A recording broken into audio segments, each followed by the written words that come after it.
자, 이제 두 번째 시간은 바로 우리 뭐에 대해서 살펴볼 거냐면 정약용의 행복론에 대해서 잠깐 살펴보고 서양의 행복론으로 넘어갈게. 자, 이제 동양의 행복론을 마무리하면서 우리는 이제 정약용에 대해서 살펴보도록 할게요. 이 정약용이라고 하는 인물과 관련해서 시험 문제에 교재에도 나와 있듯이 병조판서 5대에게 생일을 축하하는 글을 통해서 정약용의 행복론을 알 수가 있습니다. 정약용은 크게 행복을 어떻게 나누어서 살펴봤냐면 열복과 그리고 청복으로 나누어서 살펴봤어. 자, 그럼 열복이라고 하는 것과 청복의 의미를 정확하게 알아야겠죠. 문제에서 어떻게 출제가 되냐면 바로 이 병조판서 5대에게 생일을 축하하는 글을 주고 다음 정약용의 행복과 관련해서 옳지 않은 것은 해서 뭐 열복의 의미나 또는 청복의 의미를 이제 보기 지문으로 제시를 하게 됩니다. 그렇기 때문에 열복과 청복이 우리가 정확하게 무엇인지를 알아야 문제를 풀 수가 있겠죠. 자, 이 열복이라고 하는 건 쉽게 말해서 뭐냐면 세속적인 부와 명예를 얻는 것을 열복이다라고 표현을 해요. 이거 잘 기억해둬야 돼. 자, 그렇기 때문에 뭐 고려시대나 아니면 조선시대나 삼국시대에 관료라고 하는 사람들이 존재를 했었죠. 이 관료들은 즉 뭐 한 거야? 부와 명예라고 하는 걸 얻어서 출세한 거야. 즉 열복의 상태에 이미 이르렀다라고 이제 표현을 할 수가 있습니다. 자, 그럼 청복이라고 하는 건 뭐냐? 얘는 청아한 삶이야. 청아한 삶. 자, 그럼 이 청아한 삶이라고 하는 건 쉽게 말해서 내가 마음으로 진정한 편안함을 얻었을 때를 열복, 아니 청복이다라고 표현을 하면서 청아한 삶을 이제 이뤘다라고 하는데 이 열복과 청복 중에서 정약용이 좀 더 중시한 행복이 있어요. 그게 바로 뭘까요? 청아한 삶일까? 세속적인 부와 명예일까? 바로 청아한 삶, 마음의 안정을 이루었을 때 바로 청복이라고 하는 진정한 행복을 이룰 수 있다라고 표현을 합니다. 자, 그러면서 이 정약용이 말을 하기를 바로 이 열복이라고 하는 건 많은 사람들이 이 열복을 내려줘. 근데 청복은 하늘이 몹시 아끼는 행복으로서 몇몇 사람들에게 이 청복을 나눠주지 않는다라는 거야. 그렇기 때문에 청복을 얻는 것이 더욱더 어려운 행복이다라고 볼 수가 있겠죠. 얘를 다른 말로는 진정한 행복이다라고 표현을 합니다. 그래서 정약용의 행복과 관련해서는 열복과 청복의 의미가 각각 무엇인지를 파악하는 것이 가장 중요해요. 자, 여기까지 해서 우리가 동양의 행복론에 대해서 살펴봤어요. 그래서 동양의 행복론은 쉽게 말해서 정확하게 이 행복이라고 하는 게 무엇인지 논의가 이루어지지는 않았지만 얘네들이 유교나 불교나 또는 도교, 도가 등과 같은 이러한 사상들을 살펴봤을 때 이상적인 인간이라던가 이상적인 세계를 추구를 하게 되죠. 그래서 이러한 이상적인 세계와 이상적인 인간을 중시를 했으며 이걸 통해서 우리가 행복을 이룰 수 있다라고 표현을 하고 서양과는 다르게 여기서는 공동체라고 하는 걸 중시하게 여기면서 이 공동체라고 하는 걸 통해서 즉 주변 환경을 통해서 내가 행복에 나아가는 길을 얻을 수 있다라고 표현을 합니다. 요 정도까지만 동양의 행복론은 기억을 해두면 돼요. 자, 우리 이제 본격적으로 서양의 행복론에 대해서 살펴보도록 합시다.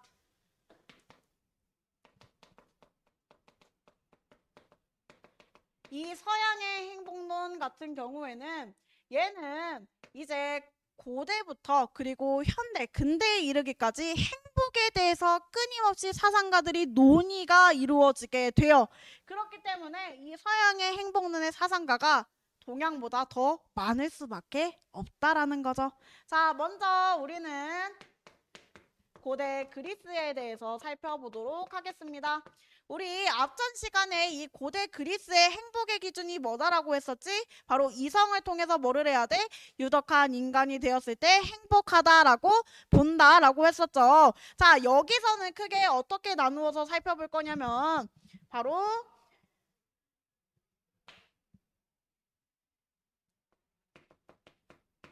윤리적 상대주의와 글씨가 보이나요? 선생님 지금 조금 흘렸어가지고. 윤리적 상대주의와 그리고 윤리적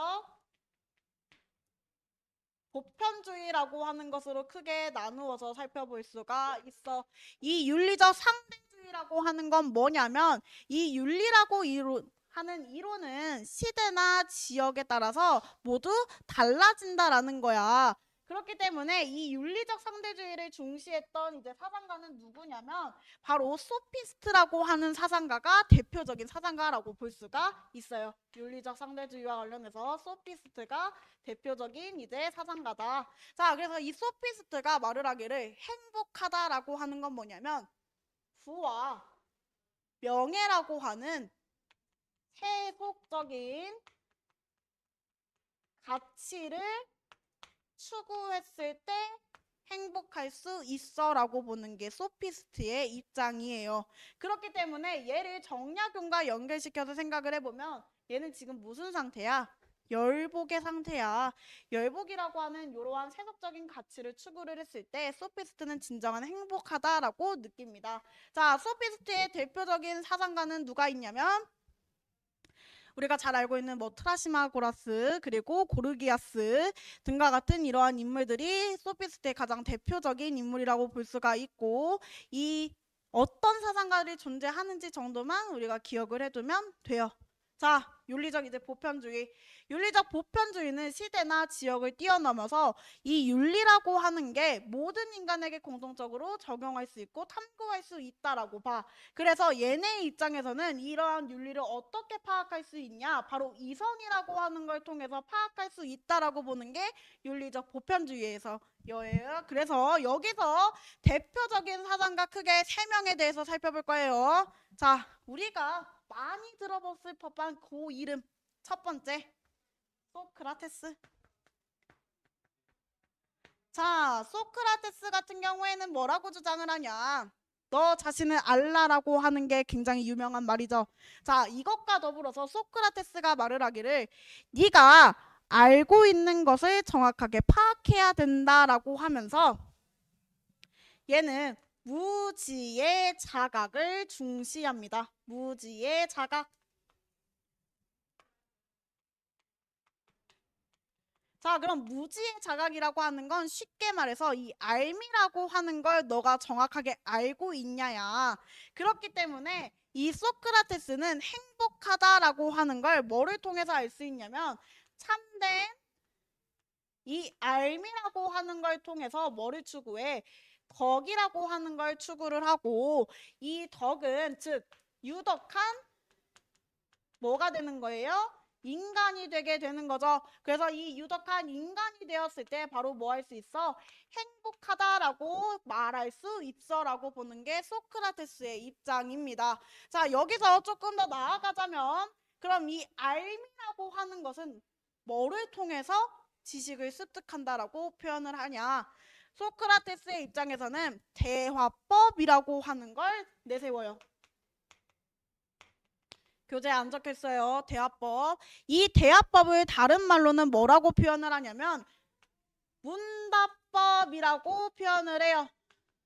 자, 우리가 사람과 사람 간이 뭔가 이야기를 나누고 말을 할 때 뭐라고 표현을 하죠? 대화를 한다라고 하죠.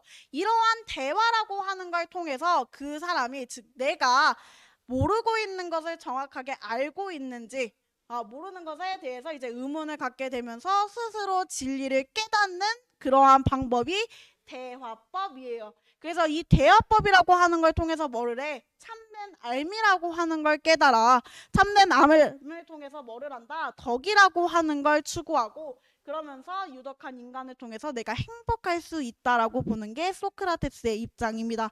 소크라테스는 이 정도만 기억을 해두면 돼요. 자, 두 번째, 플라톤.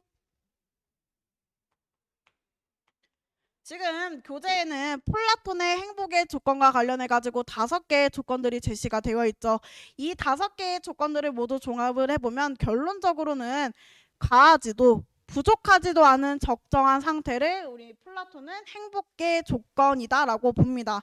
이것과 더불어서 이제 플라톤의 행복에 대해서 좀 더 자세하게 살펴볼게요. 그렇기 때문에 우리가 어떻게 해야 돼? 잘 기억을 해둬야 돼. 자, 플라톤 같은 경우에는 이러한 질문을 받게 되면 만약 너의 입장에서 행복하다라고 했을 때 이 행복이 과연 무엇이냐라고 하는 질문을 받게 되면 플라톤은 뭐라고 하냐면 사람들이 행복을 실천하기 위한 방법 중에 하나가 바로 이성적인 삶이다라고 하는 걸 이루었을 때 뭐 할 수 있어? 행복할 수 있어 라고 봐. 이게 무슨 말이냐면 이 이성적인 삶이라고 하는 건 정신적이고 윤리적인 것들이 이제 조합된 상태로서 조화와 균형을 이룬 라이프 스타일을 바로 이성적인 삶이라고 주장을 합니다. 자, 그러면서 플라톤이 덧붙이기를 이성적인 삶을 위해서 그래서 이 인간이라고 하는 존재는 뭐를 해야 되냐면 이상적인 이 인간의 덕목을 어떻게 해야 돼? 획득해야 돼. 이게 무슨 말이냐? 이상적인 인간의 덕목이라고 하는 건 플라톤은 크게 세 가지를 제시를 해요. 예의, 자제, 용기라고 하는 세 가지의 덕목을 제시를 하면서 이 이상적인 인간의 덕목을 인간이 획득을 했을 때 뭐 할 수 있어? 진정한 행복을 누릴 수 있어 라고 표현을 합니다. 그러면서 이 플라톤이 말을 하기를 얘의 행복의 핵심에 대해서 물어보면 플라톤은 행복의 이 핵심을 윤리적인 삶이라고 주장을 해요. 이게 무슨 말일까? 자, 여기까지 살펴봤을 때 이해가 되나요? 플라톤의 행복? 얘는 행복의 핵심이 윤리적인 삶이래. 이게 도대체 당최 무슨 말인가? 저 윤리적인 삶이 행복과 무슨 관계가 있냐? 의문이 들겠죠? 자, 이 윤리적인 삶과 더불어서 소크라테스가 중요시 여겼던 게 있어요. 그게 바로 뭐냐면 교육이라고 하는 걸 굉장히 중요시하게 되는데 이 교육이 왜 중요하냐? 우리 교육과정이라고 하는 걸 밟는다라고 했을 때 초등학교부터 뭐 교육과정을 밟는다라고 하지만 우리 요새 이제 학부모님들, 부모님들이 어렸을 때 유치원생부터 뭐 영어 유치원에 보낸다던가 아니면 뭐 불어 학원을 보낸다던가 아니면 태권도 학원을 보낸다던가 이러한 교육이라고 하는 걸 배우기 위해서 다양한 경험들을 하게 하잖아. 즉 교육이라고 하는 건 내가 성인이 돼서 딱 배우는 게 아니라 언제부터 배우는 거야? 어렸을 때부터 배우는 거야. 그렇기 때문에 이 어렸을 때부터 올바른 가치관을 성립을 한다면 이 올바른 가치관을 통해서 내가 윤리적인 사람으로 성장을 하게 되고 그러한 윤리적인 사람은 결국에는 뭐를 획득할 수 있어? 이상적인 인간의 덕목을 획득할 수 있어. 그러면서 이 인간의 덕목을 획득함으로써 뭐 한다? 행복으로 귀결될 수 있다라고 보는 거지. 그렇기 때문에 행복의 핵심을 플라톤은 윤리적인 삶이라고 주장을 합니다. 교재에 없어요. 그렇기 때문에 기록을 조금 필기를 해둬야 돼요.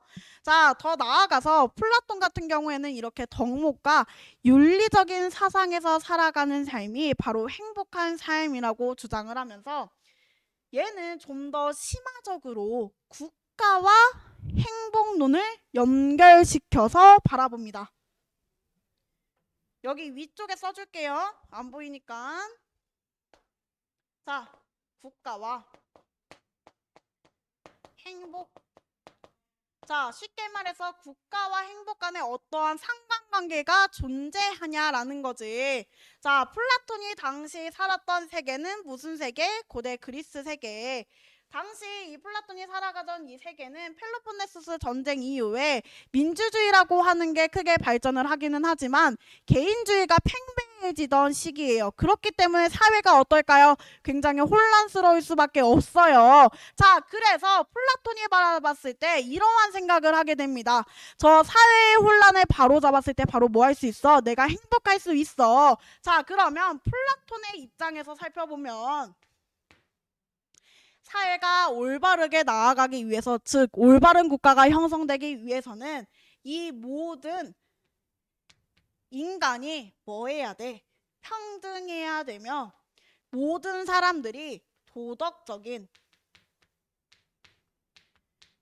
공동체라는 걸 확립을 하고, 이러한 도덕적인 공동체가 확립되었을 때 바로 뭐 할 수 있다? 이상적인 삶이 이루어질 수 있다. 모든 사람들이 행복할 수 있다라고 주장을 합니다. 좀 더 나아가서 생각을 하자면 이 플라톤이 생각을 하기에 개개인이라고 하는 사람들이 뭐를 일단 성취를 해야 돼? 덕목을 성취해야 된다라고 했었지. 그래서 개개인이 덕목을 성취함과 더불어서 훌륭한 지도자 또는 훌륭한 통치자라고 하는 이들이 이 덕목을 모두 갖추어서 나라를 다스렸을 때 어떻게 할 수 있어? 이 통치자가 다스리는 바로 이 국가가 행복한 국가가 되게 되는 거지. 자, 쉽게 말해서 얘를 표로 잠깐 그려보면 훌륭한 통치자는 얘는 뭐를 갖추고 있어? 인간에게 필요한 덕목을 모두 갖추고 있어. 그렇기 때문에 훌륭한 통치자가 다스리는 이 국가라고 하는 존재는 뭐 하는 거밖에 없어? 바로 행복한 국가로 귀결될 수 있다라고 주장을 하는 게 플라톤의 입장입니다. 여기까지 혹시 이해되나요? 이해가 되지 않으면 선생님한테 질문을 해도 괜찮아요? 이해 다 되나요? 자, 그래서 여기까지 살펴봤을 때가 이제 플라톤과 관련된 이제 설명입니다. 가면 여기 아래까지 나와? 자, 우리 이제 굉장히 유명한 인물에 대해서 살펴볼 거예요. 그게 바로 누구냐면 소크라테스와 플라톤의 사상을 이어받은 아리스토텔레스에 대해서 살펴보도록 하겠습니다. 자, 아리스토텔레스는 조금 더 집중해서 봐야 돼요. 얘 내용 굉장히 많아요. 알아둬야 될 거. 자, 이제 본격적으로 아리스토텔레스에 대해서 살펴보도록 하겠습니다. 이 아리스토텔레스가 일단은 본격적으로 들어가기에 앞서서 얘가 살고 있던 시대를 한번 생각해 볼 필요가 있어. 얘 살고 있는 시대 무슨 시대? 고대 그리스 시대. 고대 그리스의 사람들은 이러한 생각을 가지기도 했습니다. 당시 눈이라고 하는 것을 존재하는 이유가 무언가를 바라보기 위해서 존재하고, 여러분들이 앉아있는 이 의자가 존재하는 건 뭐야? 누군가가 앉기 위해서 존재하고, 해가 내리쬐는 건 따뜻한 햇볕을 내려주기 위해서 존재한다라고 하는 것처럼 모든 살아가는 생물 또는 미생물이라고 하는 것들이 목적을 가지고 있기 때문에 존재한다라고 봐요. 얘도 마찬가지로 뭐를 주장을 하냐면 목적론적 존재론을 주장을 합니다. 이 목적론적 존재론이라고 하는 게 그럼 뭐냐라고 했을 때, 인간이 어떠한 행위를 하게 되죠. 그 인간의 행위에는 모두 목적이 있다라는 거야. 근데 그 목적의 끝은 뭘로 연결된다? 행복으로 모두 연결된다라고 봐. 그래서 아리스토텔레스의 입장에서 살펴봤을 때 이 행복이라고 하는 건 뭐냐면 이 인간의 궁극적인 목적이다. 바로 뭐다? 최고선이야. 즉 이렇다라고 하는 건, 행복이라고 하는 건 수단으로서 존재할 수 있다 없다? 없다. 오로지 뭘로서 존재해? 목적으로서 존재한다라고 보는 게 바로 아리스토텔레스의 입장입니다. 자, 얘를 좀 더 살펴보면 이 행복이 그럼 실천될 수 있는 방법은 뭐냐? 덕이라고 하는 걸 제시를 하게 돼요. 우리 아까 고대 그리스와 관련해 가지고 이 덕에 대해서 잠깐 살펴봤었지. 이 덕이라고 하는 건 동양의 덕과 같아요, 달라요? 아까 다르다라고 표현을 했었죠. 동양에서 말하는 이 덕이라고 하는 건 도덕적인 훌륭함을 뜻해. 훌륭함. 자, 근데 서양에서 말하는 이 덕이라고 하는 거, 아리스토텔레스가 말하는 이 덕이라고 하는 건 무슨 의미를 가지고 있냐면 뛰어남, 탁월성이라고 하는 의미를 지닌다고. 이건 무슨 의미냐? 인간이 행위를 하는 것에 있어서 모든 행위에는 바로 뭐가 존재해? 바로 목적이 존재하고 그 목적은 바로 덕을 통해서 이루어져. 그래서 이 인간이 제 역할을 해냈을 때 덕이라고 하는 것으로 귀결된다라고 보는 게 바로 아리스토텔레스의 입장입니다. 즉 뛰어난 탁월성이라고 하는 건 제 역할을, 자기의 역할을 온전히 다 수행한다라는 의미를 지닌다라고 볼 수가 있죠. 자, 그래서 이 덕과 관련해서 크게 아리스토텔레스는 두 가지의 덕을 제시를 합니다. 기억해둬야 돼요. 이 덕은 이성적인 부분과 관련된 지성적 덕과 그리고 품성적 덕으로 나누어서 살펴볼 수가 있어요. 이 품성적 덕은 다른 말로는 도덕적 덕이라고 표현을 하기도 합니다. 자, 그럼 얘에 대해서 좀 더 살펴보면 그럼 지성적 덕이 뭐고 품성적 덕이 우리가 무엇인지 알아야 이 덕이라고 하는 걸 실현되었을 때 바로 뭐 할 수 있어? 행복할 수 있어라고 하는 아리스토텔레스의 입장을 잘 이해할 수 있겠죠. 자, 지성적 덕이라고 하는 건 뭐냐면 쉽게 교육을 통해서 얻어지고 길러지는 거야. 그렇기 때문에 얘의 가장 대표적인 예시는 우리가 배우는 철학적인 지혜라던가 또는 실천적인 지혜를 가장 대표적인 예로 들 수가 있어. 교육을 통해서 얻어지는. 자, 그러면 품성적 덕이라고 하는 건 뭐냐? 욕구와 욕망과 관련된 덕으로서 이 중용이라고 하는 덕을 통해서 반복되었을 때 중용이 반복되었을 때 바로 뭐 할 수 있어? 품성적인 덕이 이루어진다라고 봐요. 자, 그래서 이 품성적인 덕의 가장 대표적인 예는 뭐냐면 용기, 절제 등과 같은 것들이 바로 품성적 덕에 해당한다라고 볼 수가 있습니다. 즉 아리스토텔레스가 생각하기에는 이 인간이라고 하는 존재는 무슨 존재야? 다른 동물과 다르게 생각하는 존재야. 얘를 다르게 이성적인 존재다라고 표현을 하죠. 그래서 이 이성이라고 하는 걸 통해서 바로 뭐를 얻을 수 있냐면 덕이라고 하는 걸 실천을 할 수가 있다라고 보면서 이 아리스토텔레스는 이 덕을 통해 바로 행복으로 귀결된다라고 보는 거죠. 그래서 덕이 온전히 발현되었다라고 했을 때 무엇을 통해서 발현돼? 이성을 통해서 발현된다라는 것까지 기억을 해둬야 됩니다. 자, 이것과 더불어서 예를 좀 더 살펴보도록 할게요. 품성적 덕. 자, 이 품성적 덕에서 핵심 용어가 존재하는데 그 핵심이 뭐냐면 중용이라고 하는 거야. 자, 그러면 단어적인 것만 봤을 때 이 중용은 어떤 느낌인 것 같아? 너희들이 생각을 했을 때? 중용? 뭔가 저 중자, 이 중이라고 하는 한자가 가운데 중자를 뜻하는데 그러면 얘가 중간이라고 하는 의미를 가지는 건가요? 라고 하는 의문이 들 수가 있겠지. 자, 그러면 중간이라고 하는 의미와 같은 걸까? 중용이? 달라. 이걸 정확하게 구분을 해둬야 돼. 자, 이 중용은 일단은 아리스토텔레스가 저술한 저서 중에 가장 대표적인 저서인 니코마코스 윤리학이라고 하는 책이 존재를 합니다. 그 니코마코스 윤리학의 가장 핵심적인 개념이자 대표적인 이 개념이 중용이라고 하는 개념이에요. 그래서 중용을 조금 더 쉽게 풀이를 하자면 우리 어렸을 때 시소 혹시 많이 타보셨나요, 여러분? 선생님도 시소 타는 거 굉장히 좋아했습니다. 자, 시소 어떻게 생겼어요? 가운데 무게 추같이 있는 것들이 있고 여기에 이제 사람들이 앉으면 왔다 갔다 하잖아요. 이걸 쉽게 생각을 해보면 이 도덕적 덕이라고 하는 거, 이게 뭐야? 품성적 덕이지.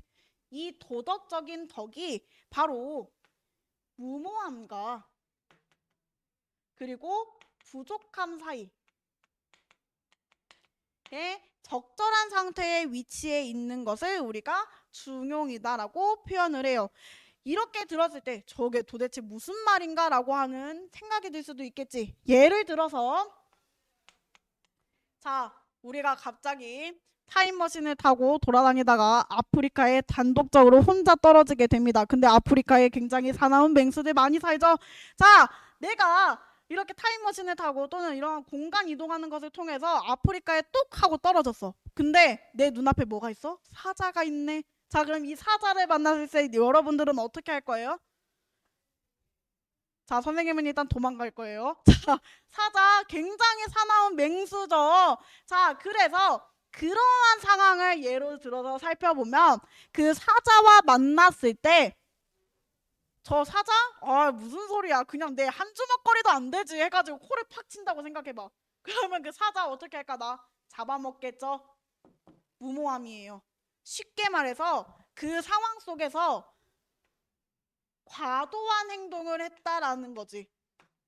자, 근데 부족함이라고 하는 건 뭐냐면 그 상황 속에서 내가 겁쟁이처럼 행동하는 게 바로 부족함을 뜻해. 그럼 도덕적 덕에 해당한다라고 하는 건 뭐를 뜻하냐? 과도함과 또는 무모함과 겁쟁이 사이에서의 중간. 중간이라는 표현보다는 이제 적절한 행동은 바로 이 용기라고 하는 것을 통해서 이루어진다라는 거지. 우리가 사자를 만나기는 했지만 이 사자를 직접적으로 대하기보다는 내가 어떠한 행동을 하고 어떠한 선택을 했을 때 나에게 있어서 적절한 판단을 했느냐라고 하는 거지. 그 적절한 판단이 바로 용기라는 거고, 이러한 중용이라고 하는 건 쉽게 상황에 따라서 적절한 선택과 행동하는 것을 바로 중용이다라고 표현을 합니다. 그러니까 쉽게 어느 쪽에도 치우치지 않는 적절함을 굉장히 유지하는 상태가 중용이라고 하는 상태다라고 표현을 하죠. 자, 그럼 이 중용과 행복은 어떻게 연결이 되느냐? 중용이라고 하는 건 앞서 말했듯이 품성적 덕이다라고 했어. 근데 이 덕은 뭐를 통해서 발현돼? 이성이라고 하는 걸 통해서 발현돼. 그렇기 때문에 이 중용이라고 하는 건 역시도 이성을 통해서 뭐를 하고 바로 덕이라고 하는 걸 내가 실현하고 그러면서 이 덕을 통해서 나는 뭐 할 수 있는 거야? 행복할 수 있어 라고 보는 게 바로 아리스토텔레스의 입장입니다. 여기 중용 부분 이해가 되나요, 여러분? 중간이라고 생각을 하면 절대 안 돼요. 적절한 상황에서, 그러니까 그 상황 속에서 적절한 선택과 행동을 하는 그러한 덕이 바로 중용이다라는 겁니다. 잘 기억을 해둬야 돼요. 키워드로 이 중용이라고 하는 단어가 굉장히 많이 등장을 해요. 자, 고대 그리스는 여기까지 해서 우리가 살펴봤고, 이제 우리는 어느 시대로 들어설 거냐면 헬레니즘 시대로 들어설 거예요. 자, 잠깐 이거 지우고. 자, 헬레니즘 시대는 아까 무슨 시대라고 했었죠? 우리? 헬레니즘? 뭐를 중시해요? 얘네는 행복의 기준으로서? 전쟁으로 혼란한 시대다라고 표현을 했었죠. 헬레니즘 시대가. 그렇기 때문에 마음의 평화와 안정을 찾는 것을 굉장히 중요하게 여겼는데, 자, 이제 본격적으로 헬레니즘 시대에 대해서 살펴보도록 하겠습니다.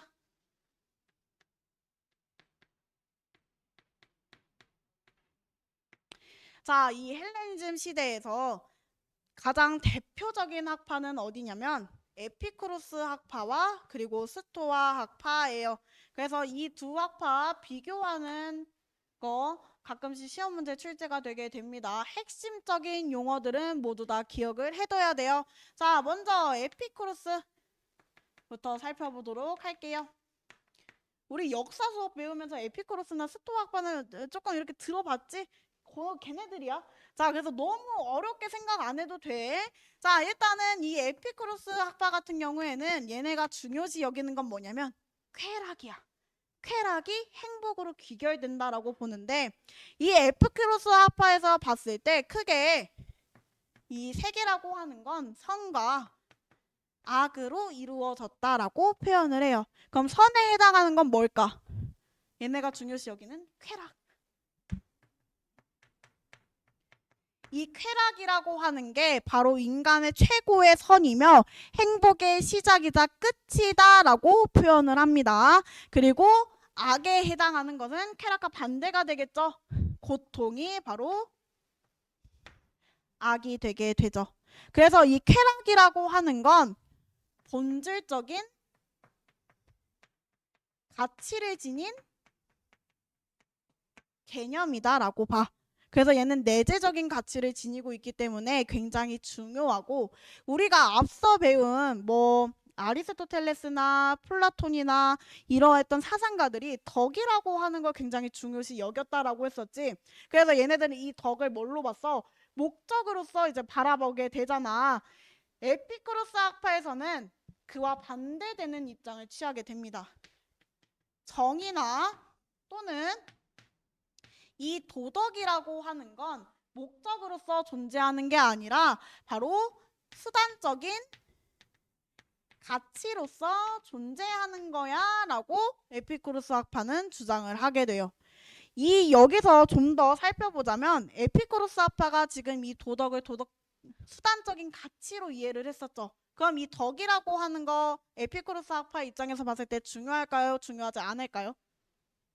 여러분들이 생각을 했을 때 뭔가 느낌이 저 덕이라고 하는 거 수단적인 가치라고 생각을 한다니 중요하지 않겠다라고 생각을 하지만, 자, 얘 배신 때립니다. 덕 굉장히 중요해요.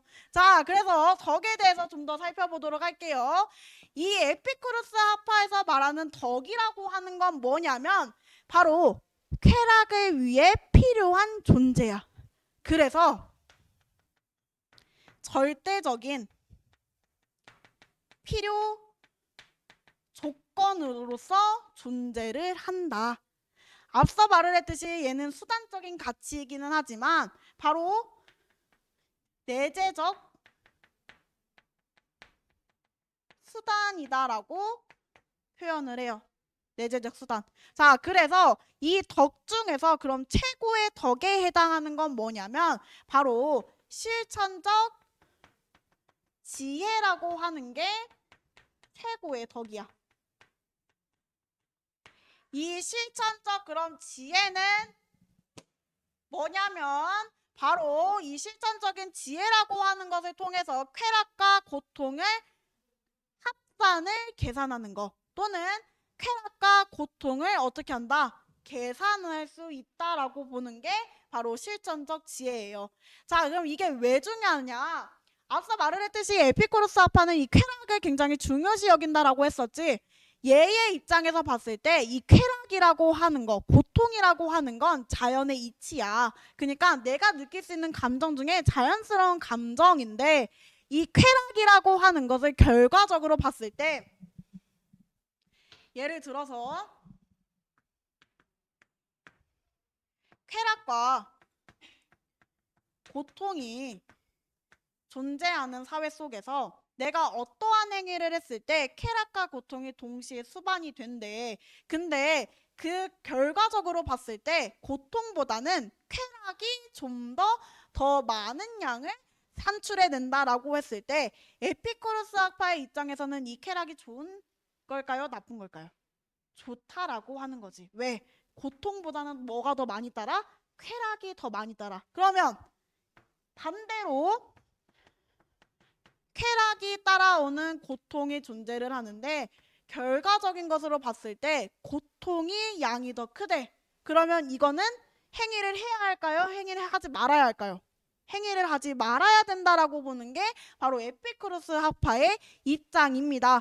쾌락과 고통이 모두 존재하기는 해, 인간에게 있어서. 그러나 뭐를 더 추구하자라는 거야? 쾌락을 좀 더 추구하자라고 보는 게 바로 에피쿠로스 학파의 입장입니다. 좀 더 나아가서 그러면 참된 쾌락이라고 하는 게 존재를 한다라고 이제 에피쿠로스 학파는 주장을 해요. 그럼 이 참된 쾌락이라고 하는 건 뭐냐면 몸에 고통이 없고 마음에 뭐가 없어요? 불안이 없는 상태를 참된 쾌락이라고 합니다. 얘를 다르게 표현을 하자면 평정심을 추구해야 된다라고 보는데 그 평정심이 바로 아타락시아야. 이 아타락시아 잘 기억해둬야 돼요. 얘는 뭐라고? 평정심이라고. 이 평정심이라고 하는 용어 시험 문제에 되게 잘 등장을 해요. 아타락시아. 그리고 우리가 이후에 배울 스토아 학파에서는 뭐라고 하냐면 아파테이아라고 하는 용어가 등장을 합니다. 아파테이아와 아타락시아를 구분을 해서 우리가 잘 기억을 해야만 에피쿠로스와 스토아 학파를 정확하게 구분을 할 수가 있어요. 얘를 좀 더 이제 설명을 하자면 아타락시아라고 하는 경우는 결국에는 정신적, 즉 이러한 쾌락이 최고의 상태에 이른 상태로 행복에 도달할 수 있는 상태가 바로 아타락시아야. 그렇기 때문에 순수한 형태로서의 쾌락이 존재하는 게 바로 아타락시아라고 하는 상태입니다. 이거 조금 잘 기억을 해둬야 돼요. 아타락시아. 자, 우리 이제 다음 학파인 스토아 학파에 대해서 살펴보도록 할게요. 자, 스토아 학파. 이 에피쿠로스와 스토아 학파가 시험 문제에 은근 많이 출제가 되더라고. 그래서 여러분들이 꼭 기억을 해둬야 돼요. 자, 그러면 스토아 학파 이제 살펴보도록 할게요. 이 스토아 학파 같은 경우에는 뭐를 행복을 받냐면 바로 이 이성을 따르는 삶을 뭐한 삶이야? 행복한 삶이야 라고 하는데 여기서 중요한 건 이 이성을 스토아 학파에서는 뭐라고 표현하냐 라는 거지. 얘는 이성을 로고스라고 표현을 합니다. 이 로고스라고 하는 건 쉽게 말해서 우주의 본질이야. 우주의 본질이라고 하는 건 쉽게 이제 더 풀이를 해보자면 만물이 생성되고 변화를 겪게 되죠. 그러한 만물의 생성과 변화하는 것을 우주의 본질이다라고 하는데 이러한 이성을 다르게 어떻게 표현되기도 하냐면 스토아 학파에 의해서 신이나 자연으로 표현되기도 해요. 즉 이러한 질문을 받을 수가 있겠죠. 그럼 이 이성이라고 하는 게 신인가요? 그러면 스토아 학파의 입장에서는 맞다라고 표현을 하겠죠. 왜? 신이나 자연으로도 표현되기 때문에. 자, 근데 이 이성을 따르는 삶이 굉장히 행복한데 이 이성을 방해하는 요소가 존재합니다. 자, 그 이성을 방해하는 요소를 뭐라고 표현하냐면 정념이다라고 표현을 해요. 자, 정념이라고 하는 단어 지금 등장을 했어. 교재에서도 정념이라고 하는 단어 있죠? 얘 굉장히 중요해요. 스토아 학파를 나타내는 데 있어서 가장 대표적인 단어가 로고스, 정념, 그리고 그 이후에 배울 초연이라고 하는 이 단어를 통해서 우리는 저 학파가 무슨 학파야? 스토아 학파야 라고 하는 걸 굉장히 빠르게 캐치할 수 있어. 그렇기 때문에 이 용어들 일단은 기억을 해둬야 됩니다. 자, 그럼 정념이라고 하는 건 뭐냐? 아까 이성을 방해한다라고 했었지. 즉 그렇기 때문에 내 마음에서 있어야 외부적인 요소들이 계속해서 개입을 하게 되면서 내 감정이라고 하는 게 일렁인다라고 표현을 하는 거지.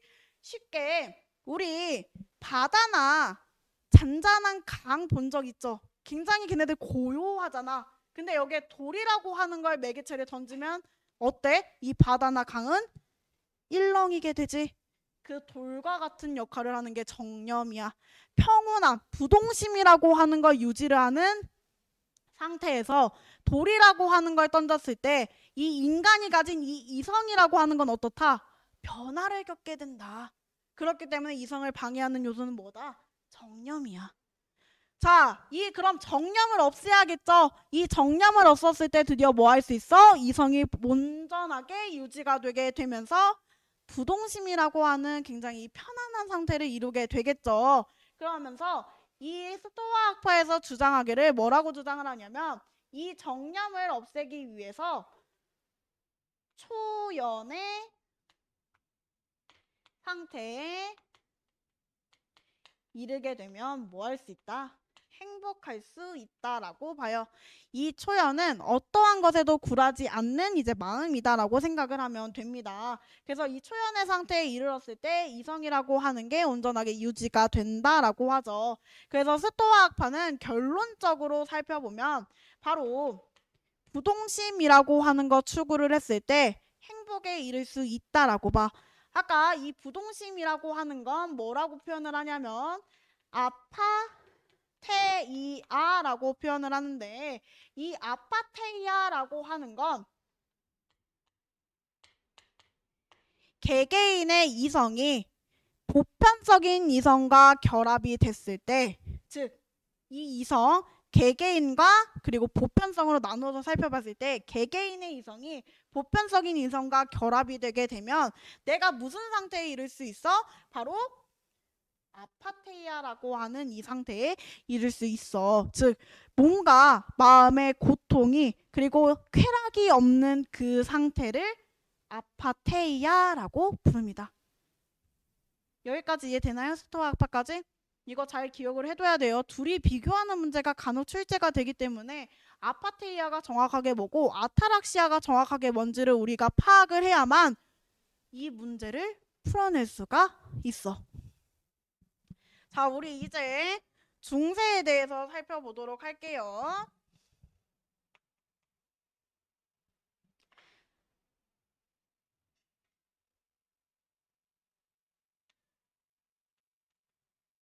자, 이 중세는 뭐가 굉장히 중요시되는 시대라고 했었지? 중세?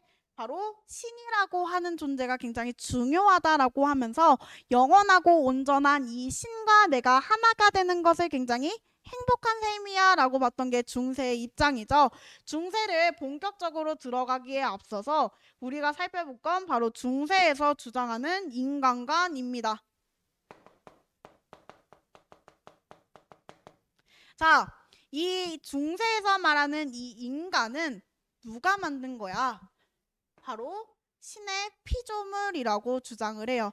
즉 신이 만든 거기 때문에 신의 형상을 띠고 있는 게 바로 뭐다? 인간이다. 즉 중세의 입장에서 여러분들을 바라보면 뭐 하늘이나 단이나 뭐 이제 저게 졸고 있는 저 녀석들이나 자 모두 어떻다? 바로 신이 만든 존재야. 그렇기 때문에 이러한 형상을 띠고 있는 건 모두 신의 형상을 띠고 있다라고 해요. 그렇기 때문에 신이 가장 사랑하는 존재는 누구냐면 신이 만들어낸 인간이다라고 하는 건데 이 인간에게 신이 부여를 해주는 게 있어요. 그게 바로 뭐냐면 자유의지라고 하는 걸 부여를 해준다. 자유의지를 우리가 조금 더 기억을 해야 될 건 인간이 살아가는 데 있어서 원죄라고 하는 죄를 계속해서 이제 일으키게 되는데 그 원죄라고 하는 건 쉽게 말해서 악이야. 나쁜 거지. 근데 이 악이라고 하는 건 신이 만들었을까요? 인간이 만들었을까요? 얘네 입장에서 중세 입장에서 악이라고 하는 거 인간이 만든 거야. 이 악은 신이 만들어낸 존재가 아니야. 그 악이라고 하는 이 원죄는 왜 생겨나느냐? 앞서 말을 했듯이 신은 인간에게 뭐를 줘요? 자유의지라고 하는 걸 줬죠. 근데 이 자유의지가 악용되게 되면서 악이라고 하는 것으로 변한다라고 하는 거지. 그렇기 때문에 온전하게 이 원죄에서 벗어나야만 내가 뭐가 될 수 있어? 신과 하나가 될 수 있어라고 보는 게 중세의 인간관입니다. 그래서 인간관은 이 정도만 기억을 해두면 돼요. 그래서 이 중세에서는 내세에서의 신의 은총 또는 이 신앙이라고 하는 걸 통해서 뭐를 얻을 수 있냐면 바로 행복에 이를 수 있다라고 주장을 합니다. 이 중세와 관련해서는 크게 두 명의 사상가에 대해서 살펴볼 거예요. 자, 거기 사상가들의 이제 얼굴을 보면 머리가 조금씩 벗겨진 이런 인물들이 등장을 하죠. 자, 걔네들을 우리가 이제 살펴볼 건데 첫 번째로는 바로 아우구스티누스입니다. 아우구스티누스 혹시 들어본 적 있나요, 여러분? 뭔가 한번 역사 수업을 하다가 쓱 지나간 것 같은 그런 느낌이 들죠. 교부 철학과 관련해서 대표적인 인물이 아우구스티누스입니다. 자, 이 아우구스티누스와 그리고 이후에 배울 이 아키나스라고 하는 인물은 모두 고대 그리스에 등장했던 사상가들의 영향을 받았던 인물이야. 그렇기 때문에 이 아우구스티누스와 그리고 아키나스가 각각 어떤 사상가의 영향을 받았는지까지 우리가 기억을 해둬야 된다라는 거지. 자, 아우구스티누스 같은 경우에는 얘는 플라톤의 영향을 받아요. 플라톤 아까 기억나죠? 자, 그래서 어떤 걸 수용을 하느냐? 이원론적 세계관을 수용을 하게 됩니다. 우리 이원론적 세계관 그냥 풀이를 해보면 세계를 어떻게 바라본다라는 거야. 두 개로 나누어서 살펴본다라는 거지. 자, 그래서 표로 간략하게 설명을 하자면 자, 플라톤과 아우구스티누스가 있을 때 일단 플라톤 같은 경우에는 이데아계와 그리고 무슨 세계? 현상계라고 하는 것으로 나누어서 바라봤어.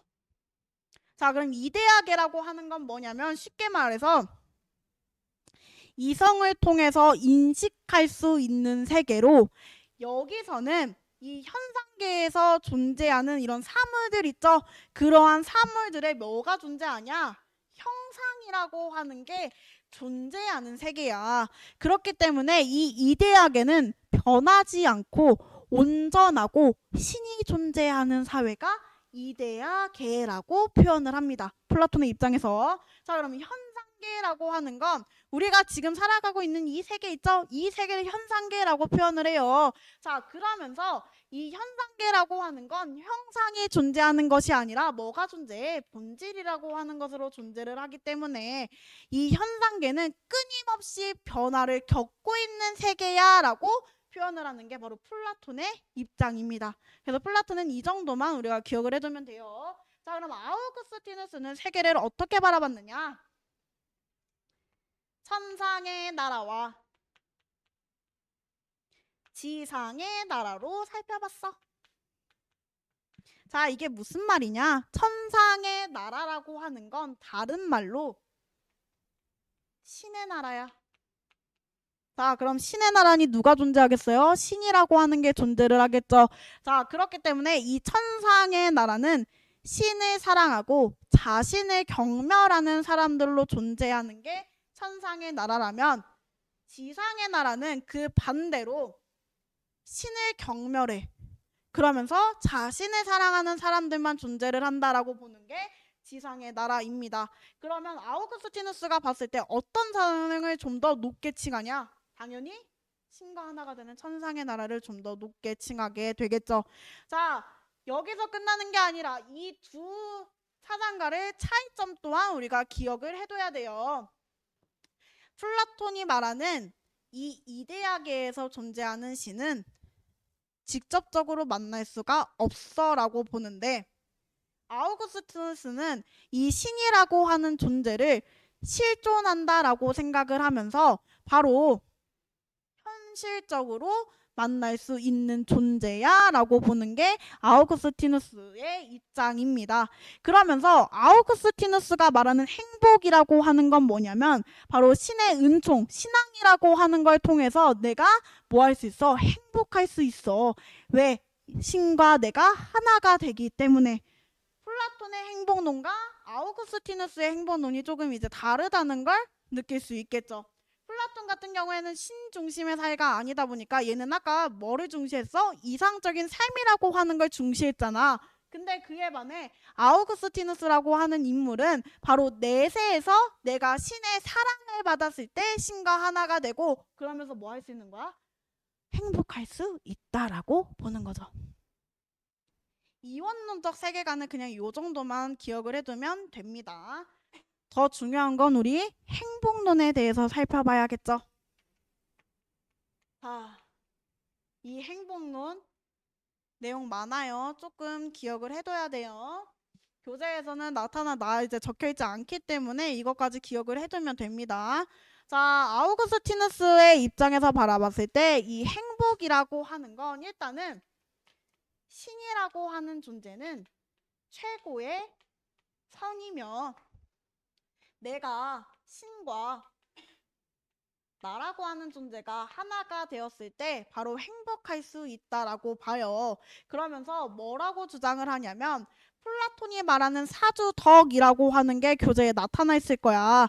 이 플라톤의 사주덕과 그리고 종교적 덕이라고 하는 뭐 믿음이나 사랑, 소망 등과 같은 이러한 것들이 같이 결합이 되었을 때 바로 신과 내가 온전히 하나가 될 수 있다라고 보는데 이 신과 관련해서 좀 더 살펴보자면 아우구스티누스는 이 인간 내면에 뭐가 존재하냐? 바로 진리라고 하는 게 존재한다라고 생각을 했어.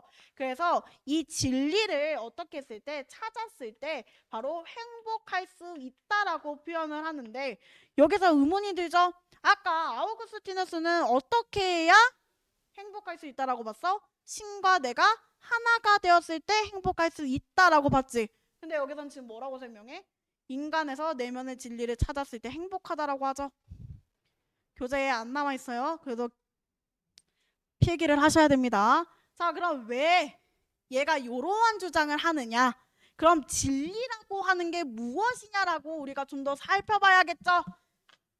얘는 이 진리라고 하는 게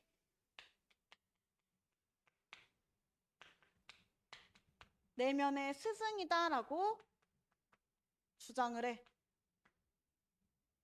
이게 무슨 말이냐? 아우구스티누스의 입장에서 유일한 스승이라고 하는 거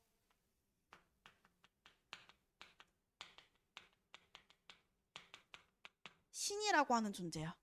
즉 얘를 다시 풀어보면 내면의 스승인 이 유일한 스승인 신이 바로 뭐라고 하는 거야?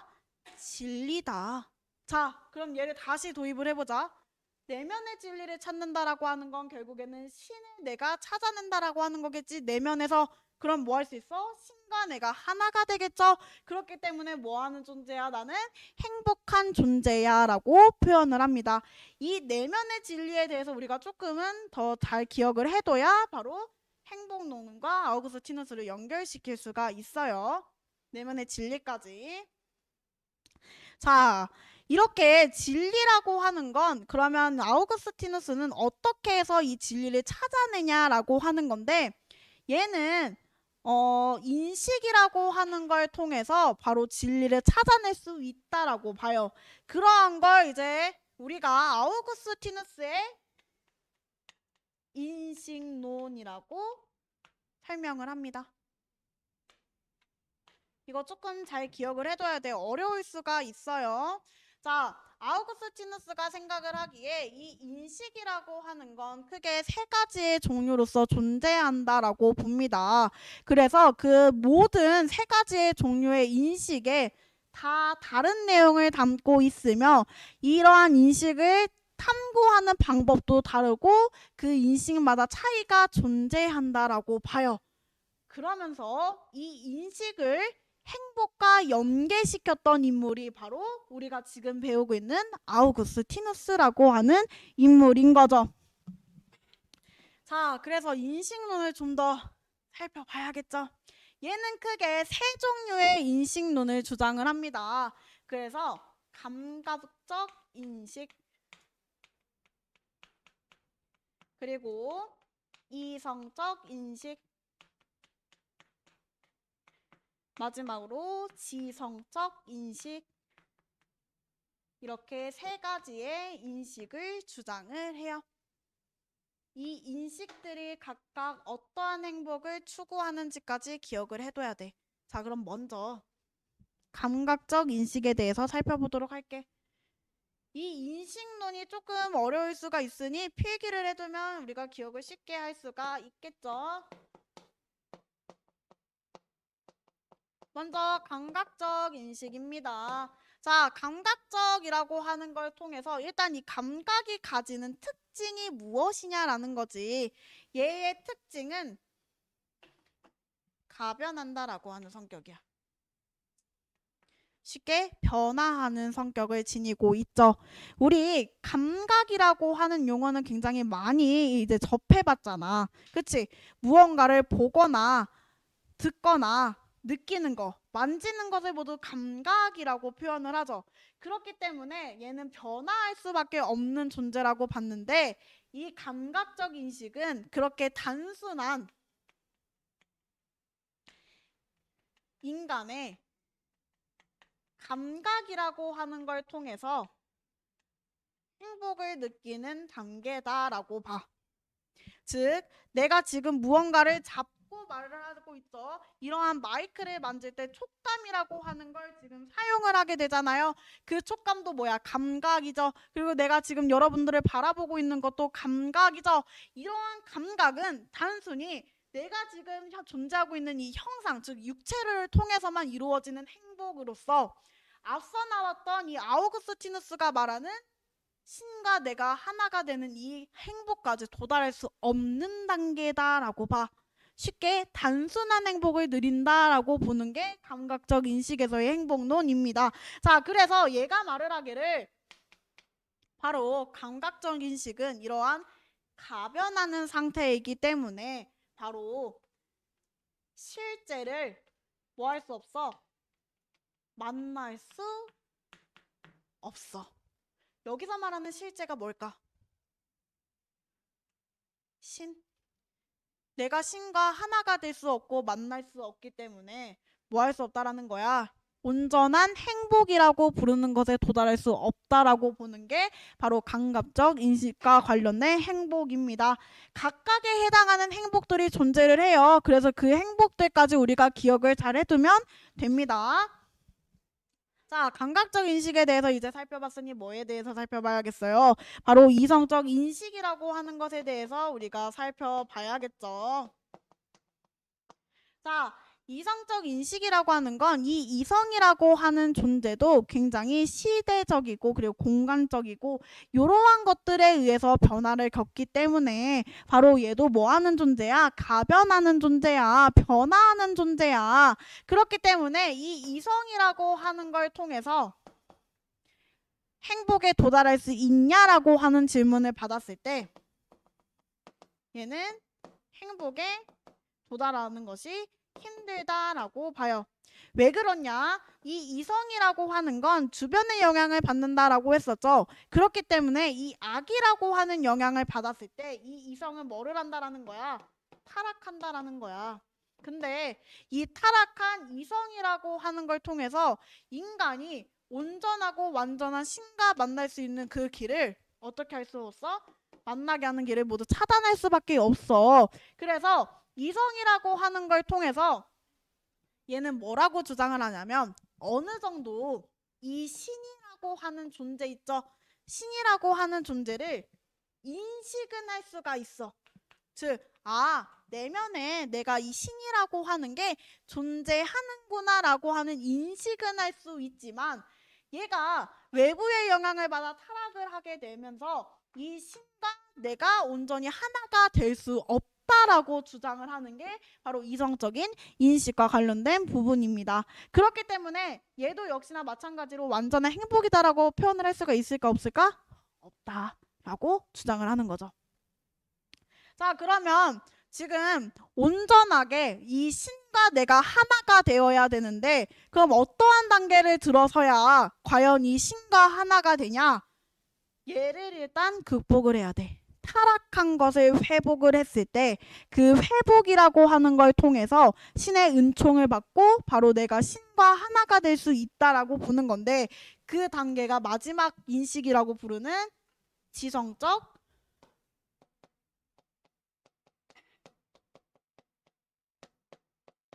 인식입니다. 그러면 이 지성이라고 하는 말 굉장히 잘 기억을 해둬야 되는데 앞서 말을 했듯이 타락한 이 이성이라고 하는 게 존재할 때 자생적으로 이 타락을 극복할 수 있는 방법이 없다라고 보는 게 바로 아우구스티누스의 입장이에요. 즉 인간 스스로 타락하는 길을 겪었을 때 이 인간은 뭐 이러한 이성이나 아니면 다른 것들을 통해서 순수한 이러한 이성을 갖는 것에 한계를 지닌다라고 보는 거지. 그러면 이 온전한 신을 만나기 위해선 이성을 회복을 해야 되는데 그 회복의 단계를 얘는 진정한 귀의라고 하는 걸 통해서 바로 온전한 신과 만날 수 있다라고 표현을 해요. 자, 그럼 이게 뭘까? 진정한 귀의라고 하는 게 용어적인 설명이 굉장히 어렵죠. 귀의라고 하는 거. 자, 쉽게 이제 생각을 해보면 지성적인 인식에서 바라봤을 때 이 이성이라고 하는 타락한 이성을 극복하기 위해서 이 이성이 바로 진정한 귀의로서의 역할을 하는 지성적인 이성을 갖추어야 된다라고 보는데 이 지성적 이성이라고 하는 건 쉽게 말해서 민스야. 이 민스가 이제 용어적인 풀이로 마음, 본질이라고 하는 뜻을 가지고 있죠. 즉 앞서 나온 이 이성과 뒤에서 나온 이성은 용어적인 의미가 다릅니다. 얘는 타락할 수 있는 그러한 조건을 갖춘 이성이라 본다면 이 지성적인 이성이라고 하는 건 마음과 본질이 온전하게 갖추고 있는 상태로서 뭐 할 수 없어? 타락할 수 없어. 즉 귀의할 수 있는 그러한 자격을 갖추게 된다라고 표현을 해요. 그렇기 때문에 이 귀의에 도달하게 있어서 중세에서 계속해서 언급하고 있는 신의 은총을 받았을 때 귀의한다라고 표현을 해요. 신앙 또는 이 신의 은총을 통해서 귀의하면서 지성적인 이 이성을 갖추고 마음의 본질이라고 하는 것을 온전하게 갖추면서 내가 뭐 할 수 있는 거야? 내면의 진리에 도달할 수 있다라는 거야. 뭐를 통해서?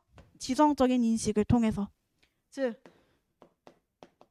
반드시 필요한 건 아우구스티누스의 입장에서 봤을 때 신앙,